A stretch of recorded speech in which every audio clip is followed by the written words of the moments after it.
I didn't know it was recording. Sorry if you're hearing weird noises. Okay, let's see. So, and there was a lot of yelling and shouting. Yeah. So please let me welcome Mercedes Acosta. We are doing her Q&A session for her video, Succeeding Where HP Failed, Indigenous Cosmic Horror. And there's me here to help moderate and with comments.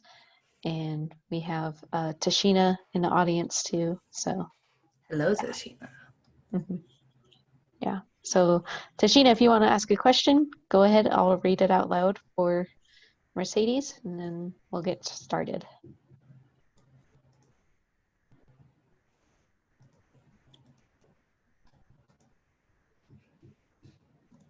Earlier, I heard a crash in my house when I was getting the meeting ready.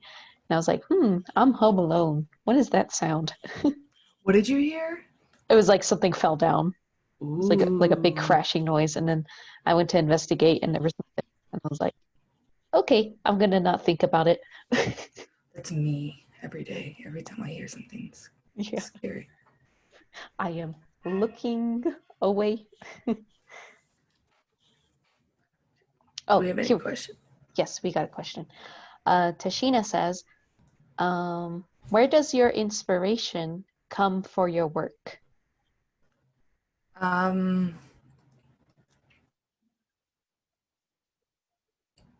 okay, so first of all, we're about to find out why I pre-scripted my session, because I'm a really bad rambler, but I think I kind of intentionally didn't talk about any sacred Taino spiritual beliefs, or even, not sacred, just, beliefs in general that are not common knowledge on the internet, because there's so much myth.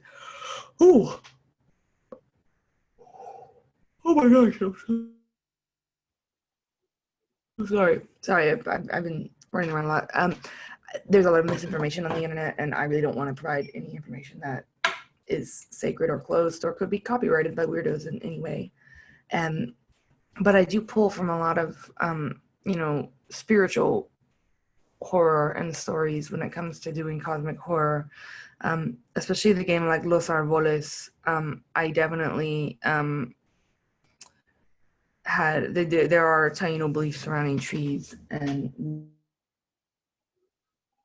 woods and such, and so I pulled from that a lot for it, which was a lot of fun. From other stuff, I also try to yay, I got the video started. It looks cool, so something cool for you folks to look at. Oh, okay, thank you. How do I pin my video? Yeah, look at my cool setup.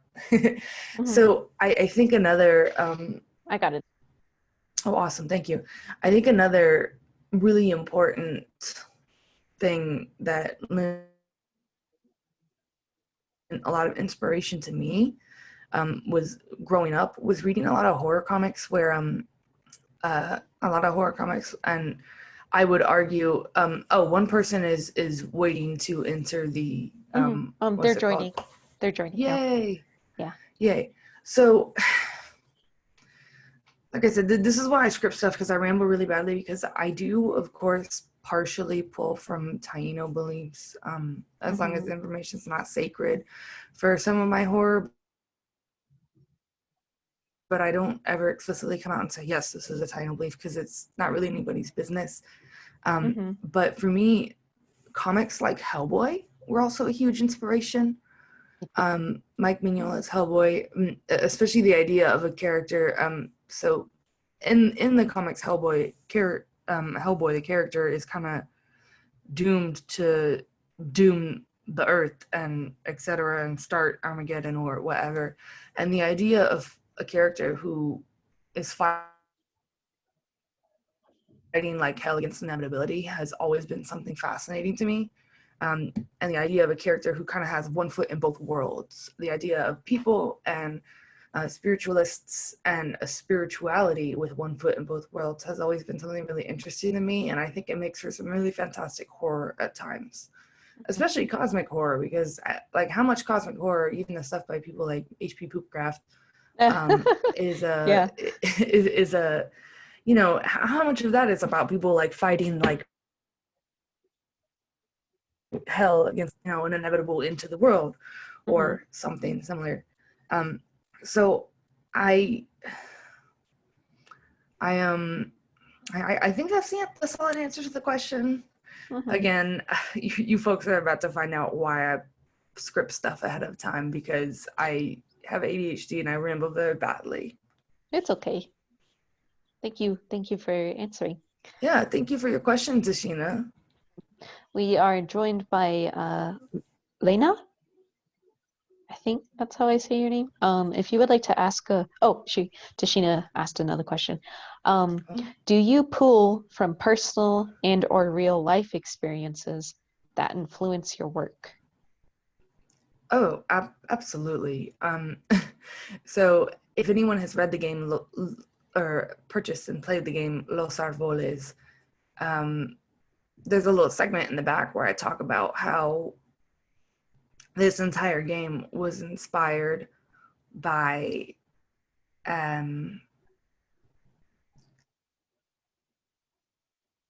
the woods out behind my parents' house in Knoxville, Tennessee. I was living in West North Carolina for a while, and I had to come back to Knoxville for a variety of reasons a while ago. I just wasn't very public with it,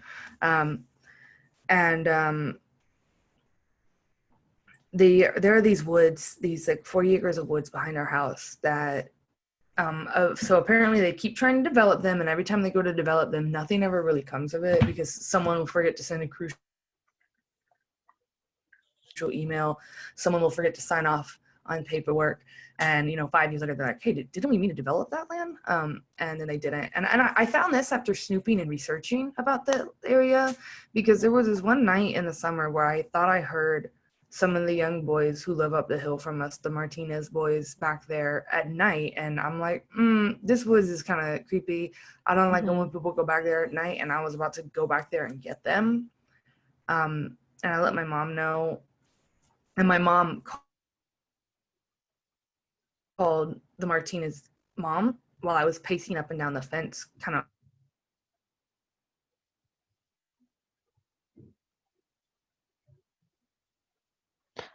I think you may have cut out, Mercedes. Let's see. Should be able to hear her.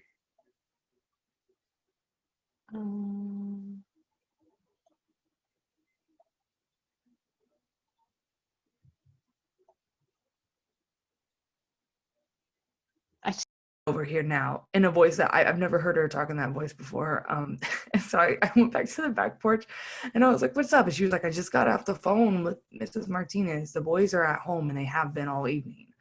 And I was so sure I had heard them, but I had been fooled by that, and I knew not to go wandering in the woods at night. Like, I knew that was one of our things. But I almost got fooled anyway. And even now telling the story gets me kind of creeped out. So I was like, oh, these woods are horrible. And I ended up making Los Arboles, a game about getting lost in the, kind of malignant woods, in direct response to these trees out back.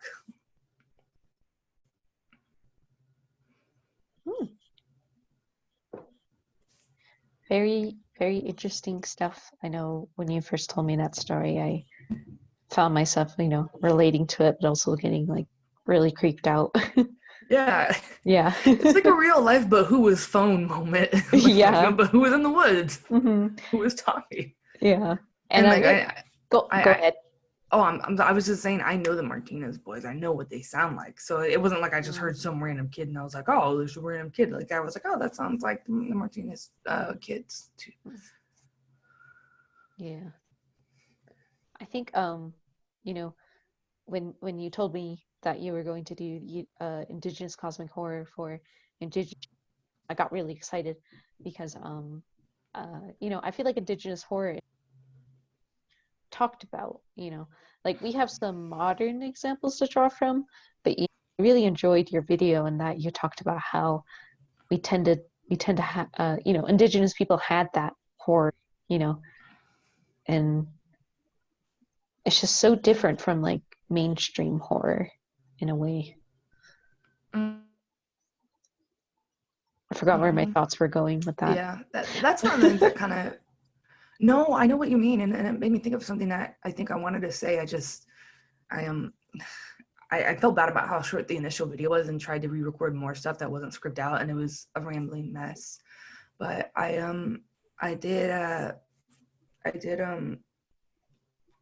want to say that something that kind of chaps my ass about, geez, sorry, it was something that kind of bothers me a little bit about cosmic horror as a genre is like, you say cosmic horror and everyone's like, oh, H.P. Lovecraft, oh, these giant monsters under the sea and in the stars and Agri Jihad and blah blah blah blah blah. Mm-hmm, mm-hmm. And it's like, I don't want to be it's like that one gif of Mr. Incredible from the Incredibles movie where he's like, we are not affiliated with each other. Like, yeah, that's me with H.P. Lovecraft. I'm like, I'm not affiliated with them. And I really kind of want to, and it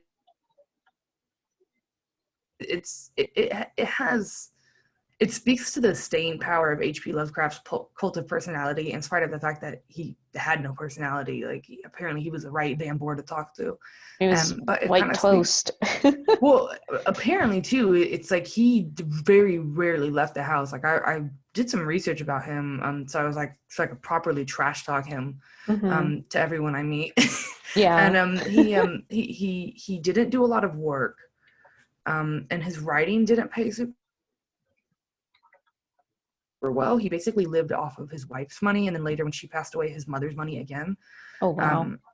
And yeah, he was like, and not that there's anything wrong with living with your parents, especially intergenerational stuff, but he was a deadbeat, and go ahead and say it. Yeah, he was a deadbeat, and he was also a horrible misogynist and racist and stuff, and I hate that he is like the poster boy of cosmic horror. Mm-hmm. Yeah. And I mentioned I do cosmic horror, and people expect me to do the grandiose scale of cosmic horror that he does, but I would really much rather do a cosmic horror that is on a more subtle level. And I talk about this in the video, but I love the idea of subtle, inevitable, oncoming encroachment, and something sometimes so subtle that you don't even notice it. And going off my own spiritual beliefs, it's like the way a lot of spirits work in this world. Yes, there are big grandiose ways. There are big grandiose ways that the spirits work, but there are also really subtle ways, and it can be something as simple as placing a thought in your head that you might not have had otherwise, nudging you to go somewhere at a certain time, and like earlier or later instead of a time you intended, and then later you find out that there's some shit going down. Oh, pardon my language. There was some stuff going down that might have hurt you or something, etc. It can be very subtle like that. And to me, I love that because it really pushes the concept of faith. Mm-hmm.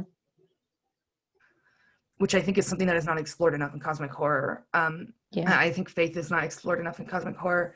And I also think that ambiguity is not really explored as well in cosmic horror as it could be, because H.P. Lovecraft is like, oh, these horrible entities, incomprehensible, these alien geometries that turn you mad just to gaze upon them, and the really horrible ableism in Lovecraft's work aside, he would sit there and tell you how like horrible this thing looked, that it defies comprehension, and then be like, oh yeah, it's an octopus head with a dad bod and wings. Dad bod. And I mean, Cthulhu does have a dad bod according to him. Like he has like kind of a pot belly, which good for him. Good for him. But he was eating a lot of seafood down there. But the thing is, it's like, don't sit here and tell me how horrible this thing is and then describe it to me, and I'm just like, okay. Biblical descriptions of angels are scarier to me than anything. Do not be afraid. Lovecraft ever describe. And we talk about it as I'm like looking at it and I'm like, fit like 75,000 angels on the head of a pin, and I'm like, whoa, this is the kind of incomprehensible bullshit I'm about. And then H.P. Lovecraft is just like, ooh, it has a tentacle beard, and I'm like, ooh, miss me, not interested. It's like maybe back then that was scary, but Mm-hmm. nowadays we The need thing something is, more. yeah, the thing is Yeah. too is that leaving a little bit of ambiguity to your reader to, or to anyone, to any Mm-hmm. viewer and everything, to kind of come up with their own personal horror or imagine it in a way that is more personally horrifying to them, Mm-hmm. is to me that's really powerful. um and so Reservoir Dogs is it's a mobster movie. I don't know if I could in good faith recommend it. So, and content warning, I'm going to talk about mutilation briefly. I'm not going to go into description or like any description or anything. I just want to mention something of, kind of not showing you what happened that made it that much more effective. But there's a part where they're torturing this guy and they go to cut off his ear, and they don't actually show you the process of that, which Mm-hmm. to me is great, because a lot of times when people just go for straight up gore, I'm like, I don't want to look at this. uh, Yeah. but they pan away, they show the guy coming closer with the knife, and then you just hear the dude screaming like Mm-hmm. all hell. And to me It's that was so much more effective than them just showing it to me. it's like And your brain fills in the blanks, yeah, or your brain fills it in. Your brain's like, ooh, the and brain's pretty good makes at it worse scaring for you. you. Oh God, yeah, it Yeah, is. I know mine is. Yeah, for sure. Word. Like I really like exploring monsters, and I really Mm-hmm. like talking to people. Like, why does this image that I made in particular terrifies you? Because to me, it's just like they do scare me in a way, but I kind of just it's like a fun process for me. So, with cosmic horror, it's kind of like you have to delve deep into, different techniques, and then your heritage as well.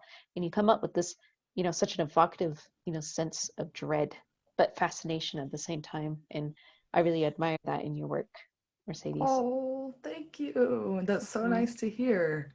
That's something I strive for a lot too, is to get that sense of fascination, that sense of dread, and a sense of faith. Yeah, faith, particularly. Yeah. Yeah, especially because I like sitting there and be like, well, was it really something, or did I just imagine Hmm. it myself? And Yeah. to me, leaving people with questions, a little bit more questions than answers, is really powerful. Hmm. Real quick, let's take two more questions from the audience. Lena, I know you joined us. If you had anything, I got booted out from the session, but it brought me back in. Oh, So if I saw a chat, it's gone. Like the chat is blank. So if anyone I wants to, didn't see anything new. I don't yeah, see anything new in the chat. okay, yeah, but yeah, Booted for um, crimes. we can. Oh, Lena. Yeah, hey, no, thank you, Kayla, and thank you, Mercedes, for your time and for the video. I don't actually have any question. I'm just enjoying listening to your stories and your views on all of that. I especially like the tree stuff because I was raised actually in the northeast of France, in the mountains, and we do have very thick forests. Ooh. Mm, And we have a very specific breed of pine trees, which are dark blue. And so everybody like always say, oh no, it's so beautiful, I want to go visit. And I mean, yes, it's absolutely majestic, but we also know that you're not supposed to be in the forest at night because yes, the tree, like you said, the trees move and they talk to each other, and Oh, there's some like, stuff that we really shouldn't be doing in there. And you were telling the story, like hearing the little boys, and we have very, very similar stories, and like same stuff happened.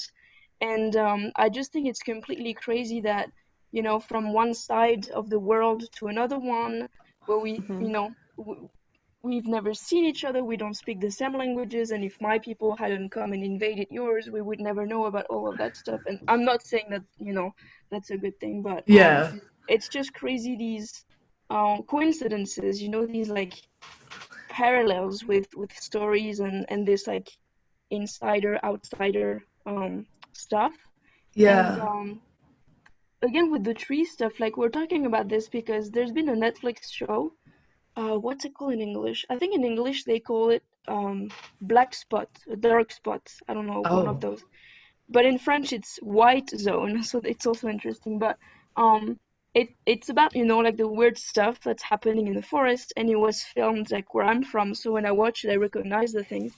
But what's really funny to me is that what is made to be mysterious and also inevitable by the show, you know, like when you watch it, like what you're supposed to be scared of are the parts of the forest or parts of the stories that we grow up to cherish and to, like, you know, enjoy. But then the scary things they completely overlook and like don't mention. So it's also very interesting, this, like, you know, insider outsider stuff that you were talking about, how you, like, not the same things, you know, are scary to everybody. Mm-hmm. And so the background of something is also very important to notice, you know, to know if that's gonna be scary or not. And I really enjoy your reflection on this thing with inevitability and encroachment, because that is something I think that is universally creepy. Yeah. Mm. So that Thank would you. work with everybody. So yeah, no, just rambling too. No, you're I don't good. have Thank It's you much good. for It's good thank you rambling. We like it. Okay, I'm just really so much for enjoying. sharing. You can't see Sure, me. I'm not being filmed because I kind of have a cultural taboo against being filmed. there's But no I'm like problem. grinning. I'm grinning. And also I'm a little creeped out. I got goosebumps when you started talking about that because Mm-hmm. it's like you said. It's fascinating that like people and it's funny because I talked to so many different people and like pretty much everyone who has looked at my game Los Arboles has been like, dude, what the fuck, trees are scary. And a lot of people, pardon the French, or excuse, not the French, pardon the naughty language, that is and a lot of people have like shared to me their stories of like, oh, I have this in my culture or this in this area where I'm from, like we have this belief about this you know, forest or trees in general, etc. And the whole concept of like, you know, moving trees is it seems universal to a lot of cultures, and while it is very specific and Taino of like, you know, certain things you're not supposed to do, like, you know, don't go in woods at night, be Mm-hmm. careful, be respectful. Mm-hmm. It's just it's amazing that like everybody seems to have their own thing about trees, and it makes me wonder, but like I think it inspires a little bit of that, more of that faith, like, you know, oh, like Yeah, we can't all be wrong about trees, can we? Yeah, if we're yeah. hearing like this much from so many other people. Yeah. Yeah, I'm gonna look at that on Netflix. That's awesome. me too. That sounds interesting. Someone recommended it to me. They were like, you will like this, and I was like, oh okay. I wasn't sure, but now that I have two people recommending it, I will definitely check it out. I'm just bad at I'm just bad at watching new shows. Mm-hmm. I just like to me, the idea of a universal horror is actually quite possible. Like people be like, oh, well, something's not gonna be scary to every single person, but I think it's easy to, you know, scare people with very common and banal things like a forest if you kind of play upon that. One, you play upon ambiguity so they can fit their own, you know, cultural perceptions into it. Like, you know, when I think of moving trees, a lot of times I think of like the mangroves of the Caribbean. But when I'm living up here in Tennessee, you know, those aren't mangroves back there, obviously. But, you know, and Lena, you might be thinking of the pine trees and stuff. When you are thinking of, you know, a kind of malignant forest that should not be messed with at night. Thank you so much for sharing. Sure. That is really cool. And I had no idea that something like that was in France. You said it was in the north of France? Yeah, the northeast. So the Northeast. mountain is called Mm-hmm. the Vosges, and it's what creates the frontier between France and Germany. Mm-hmm. Since the even before the Roman Empire, like when we still had Celts, like villages and stuff, there was already a natural border between like different groups of, you know, linguistically and culturally, like different groups of people. Mm-hmm. So also these forests have separated people, like geographically, but also like religiously and like everything. Like it's been a frontier, like a, a demarcation between between people even before it was, you know, political. And there are stories about these forests, like from the Celts, like Mm-hmm. um we don't remember oral histories before that, but I'm sure that there were. We just don't have access to them anymore. But you know, it's like the whole thing with the Arthurian legend, with, like, you know, you were talking about there's supernatural stuff, but then there's also historical stuff. There's also religious beliefs mixed up in it. You know, like Mm-hmm. and that was the same with the, you know, the Knights of the Round Table, and that was because of the forest. How it was believed to be magic by a group of people, and the other group of people who invaded didn't think it was magic and were just thinking in terms of resources, and they Mm-hmm. paid the price because they were not respectful when they entered that space. So it's it's always the source of, like, some types of stories That's and so some cool. different, like, categories of spirits, I guess. Like, we do have so, like, where I grew up, like, you know, like your story with the Martinez boys, like, very, very, very similar. Now I have the goosebumps because I remember, but very Yeah. similar stuff happened to us when we were kids. And it's areas of the forest where there were battles in the First and Second World Wars. Oh gosh, yeah. Not like the big official ones, but like Yeah, see, kind of now I'm getting secret, goosebumps. you know, Yeah. like secret shenanigans between, like, resistance and Nazis, like stuff like this. Yeah. Um, and there's some areas that you're not supposed to go to because we never recovered the bodies, so we just know that they died there. But, like, you know, people They are like, just well, maybe they're, like, roaming around, you know. oof. And so some people go anyway, kind of like a as a dare, you know, like, oh, like, if you go knock on the door of the haunted house, like stuff like Yeah. this. Yeah. And it's always the same, like, you hear people, like you were saying, like, laughing and singing. Mm-hmm. And it's the same, and I think it's also because of, you know, the local history, and it feeds into, like, social and political fears, you know, of, like, the war and the famine and the violence and all of that. So it's like it resonates. It's completely different, you know. Like, I do agree that some universality is possible at some point in horror, but also what's very interesting is how things translate from one universe to another one.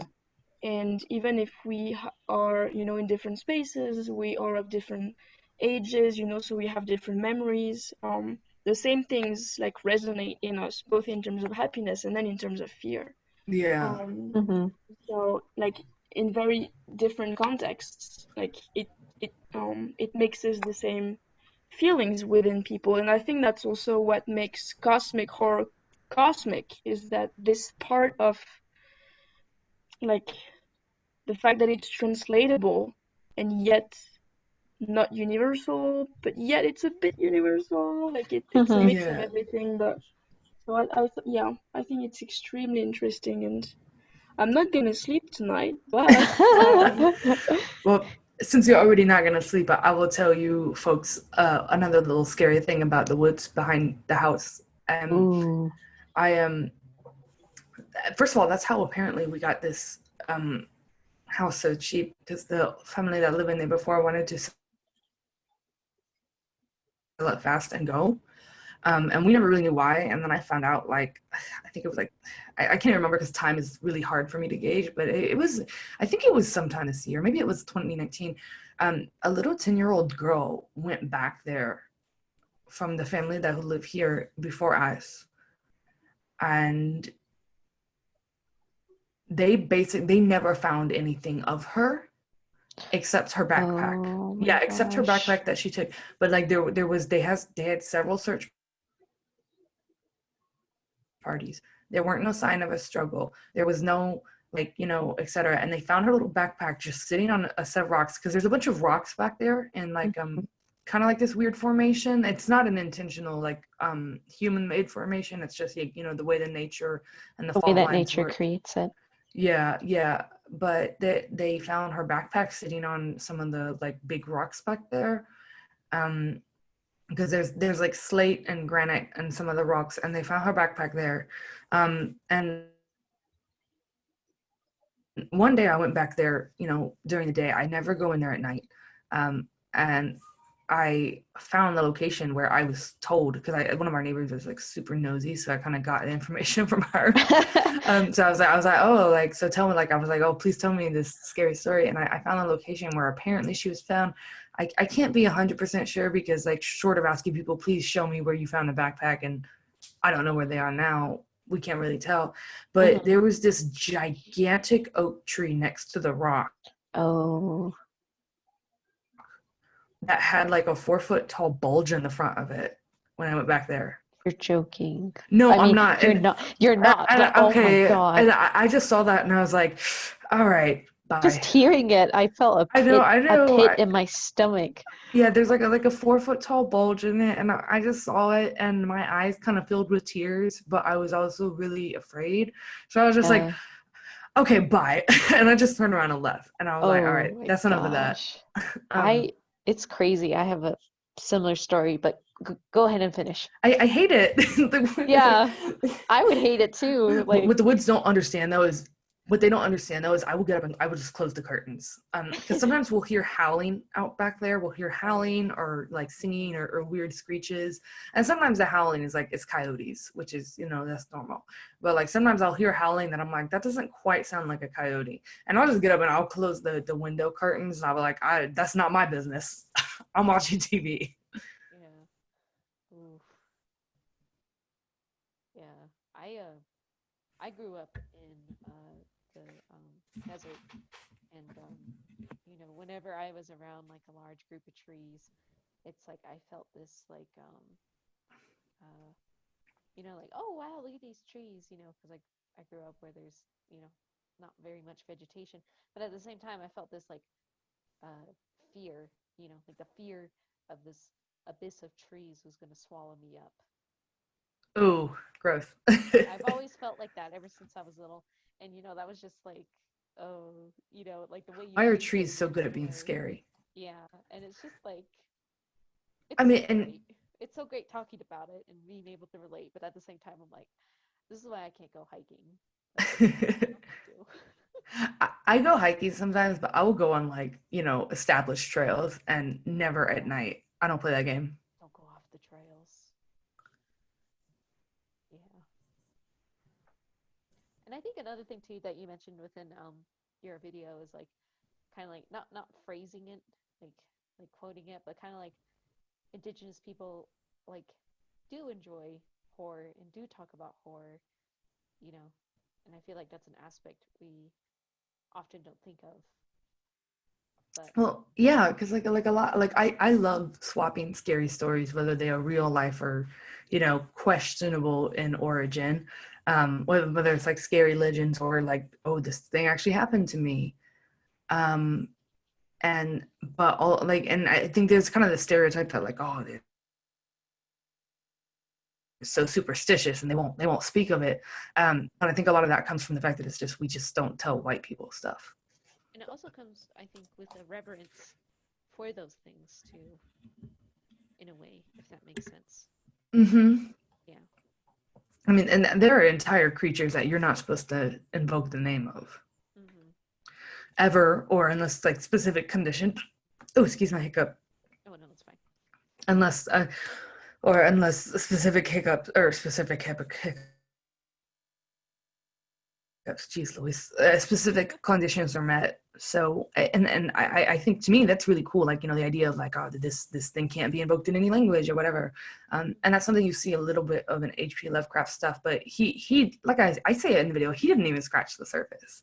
There's so much more we can do with cosmic horror and universality of horror. And it doesn't just have to be, related to the cosmos. I think you can pull the really cool influences of cosmic horror with trees, with the ocean, etc., or uniting all three.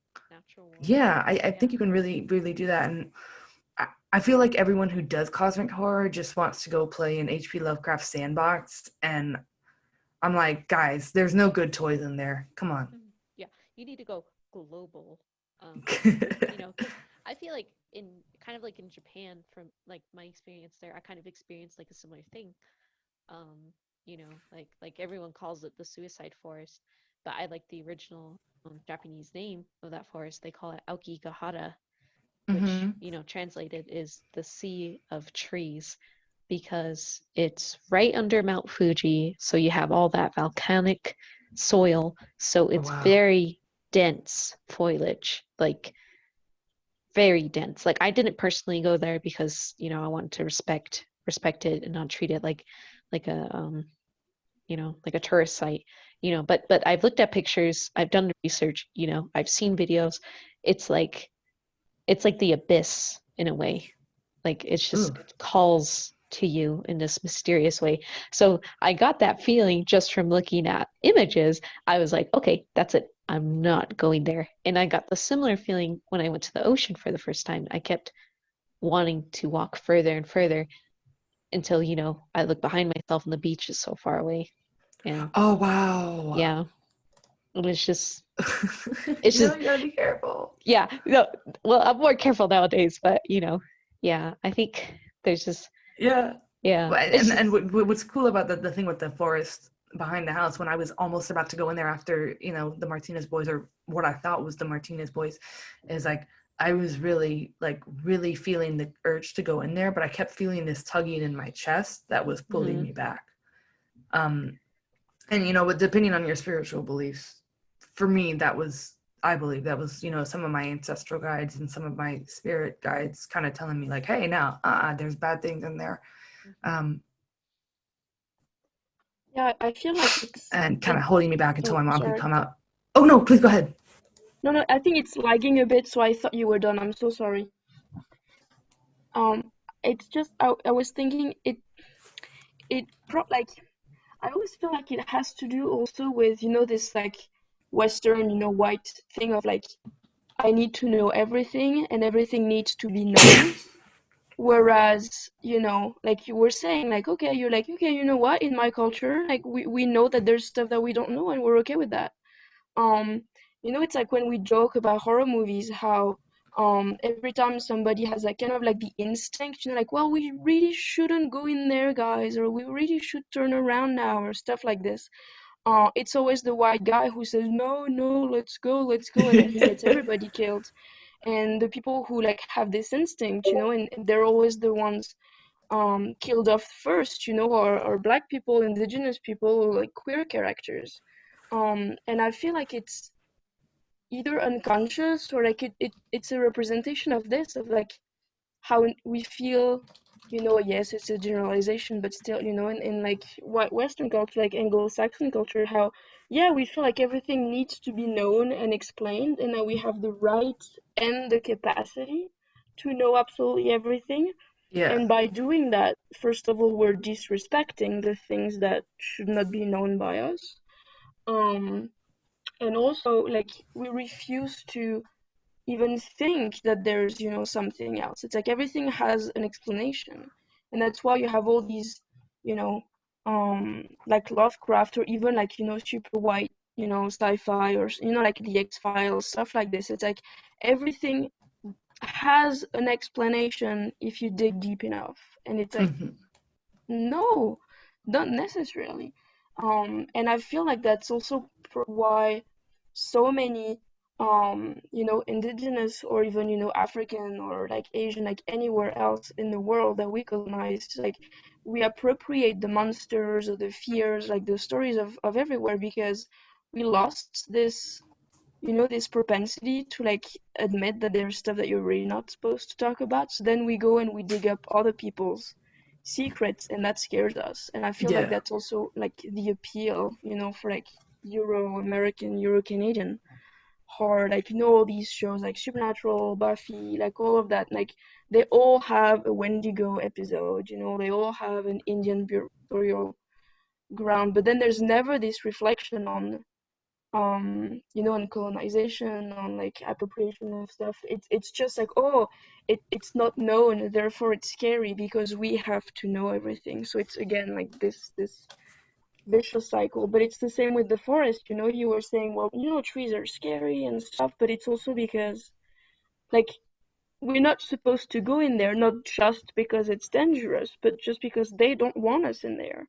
Yeah. Like they, like the trees or the spirits or the monsters, like whatever, each of us here believes that there is in the forest. Like they just make it known that they don't want us to walk in there. Yeah. And so the fear is what they, like their way of telling us, like, well, like private property, I really don't want you in there. Private It's a matter property. of it's a matter Yeah. of respecting it or not, So it Yeah. goes back to this like inevitability stuff, like in Western cultures, like white cultures, like we forgot that yes, there is stuff that is inevitable. We think that we master everything and that we can master everything, and that also everything has to be mastered. And so Yeah. that fear doesn't work anymore, I guess. Like that is not something that people tap in when they want to make horror. That's probably also like why some of the limitations of Lovecraft or like all these other guys Yeah. come from. I don't know. No, I think that's a great point. I love what you said too. And I think that is where a lot of Lovecraft limitations come from, because he's like, oh, this unknowable God and blah blah blah, and it, like so unknowable, so etc. And then like describes him and his histories and his whatever. Actually, I think that was Robert W. Chambers with The King in Yellow, and Hastur, which I actually kind of liked The King in Yellow as a story, but I like he was sitting there like, oh, the unknowable one, and then like describes him, and I'm like, wait, you just said he's unknowable. Hold up, what? Way to kill the mood. Wait, he's unknowable, but you know his physical appearance? But I do think that there's like a degree of like, that's one of the, I mean, it's one of the reasons I never really liked the X-Files that much. It's like it would be like, oh yeah, the X-Files, like aside from like the really horrible racism in some of the episodes of the X-Files, it's like there was always like, oh, there's always an explanation and stuff, and for me, I was just like, oh, I don't care. I want it to be scary. I don't want things that ruin the magic. I don't want things that's like, oh, here's this perfectly normal explanation. And that's one of the reasons why I really didn't care for Man of Medan, which is the recent horror game from the Until Dawn creators, was because they were like, super scary thing going on, and then they were like, here's a completely conceivable explanation, and I was like, to me, twists like that aren't engaging. I'm just like, oh, okay, you made it boring now. And to me, it has this almost defeatist attitude of horror that, oh, there will be an explanation for everything, and I was like, oh, that's what you think, huh? So I pulled up Netflix while we were talking, so I could go ahead and add Black Spot to my list to check out later. But I'm really excited to peep that. Does anyone else have any other questions, really? I think we have time for one more quick one.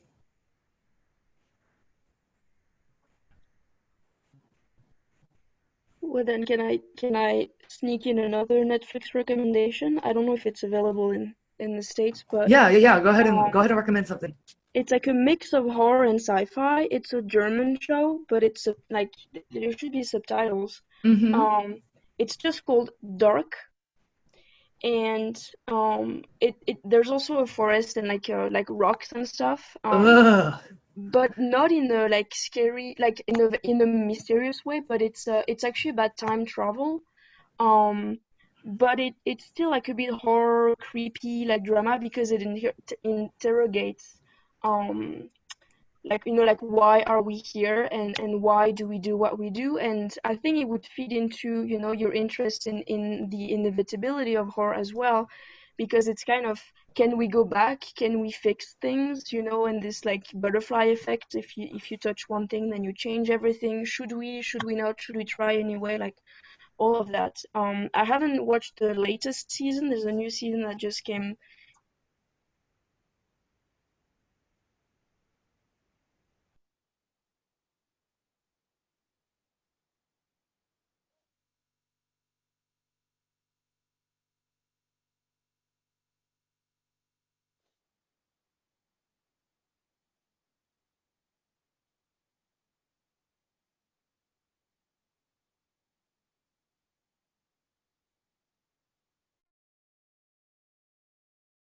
where I was in case I disappeared for the fucking pardon my language. But in case like I didn't make it to the question and answer session, I'm like, yeah, I either got arrested or I'm still boxed in the church. But we got boxed in a church by the cops, and they would not let anybody leave without arresting them until curfew lifted at 6:30.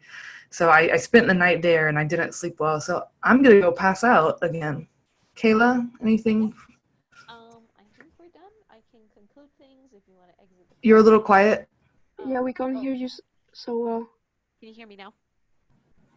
Get your mouth closer to the mic. It is right in front of the mic. Yay, there, I can hear you. Okay, now Okay. it's good, yeah. Yeah. Yay. I got booted out of the session again, but I'm back. Oh no. Yeah, it's Kicked just for crimes. the internet here is just. I might have to reset it for the next session. So I'm surprised my internet hasn't done anything yet, which I'm surprised and pleased. yeah. But with that, with that said, thank you all for coming to this Q&A. Thank you for having Really us. fun. Yeah. Yeah. And have a good rest of your day and look forward to the next session. Thank you, Kayla, too. And I know Oh no, it's fine. Go ahead. Okay. I just want to say thank you. Like this is awesome. Kayla put together the entire Indigi-Show by herself and like put together all the money and fundraising. And I was just like, what the heck? I've never seen someone hustle so fast and so hard and so good. Like sometimes hustle has like I guess a bad connotation to it, but like it was a good hustle. It was like hey, I want to get Indigenous people platformed. Mm-hmm. Let's rock. And it's super cool to me. Oh, thank you. Yeah, and I'm very happy. And I love any chance to talk about. Go ahead. No, I'm so sorry. I think it's because it's lagging a few seconds, so every time I think you guys are done, I'm sorry. No, I just want to say I'm very happy that the money from the Kickstarter like goes to paying the the speakers and the artists and stuff. Like I also wanted to thank you, Kayla, for not only organizing everything but making it in that way. Because it's not always the case. So I think it's a very good model. Yeah. Thanks. Yeah. First time running this sort of thing, so yeah.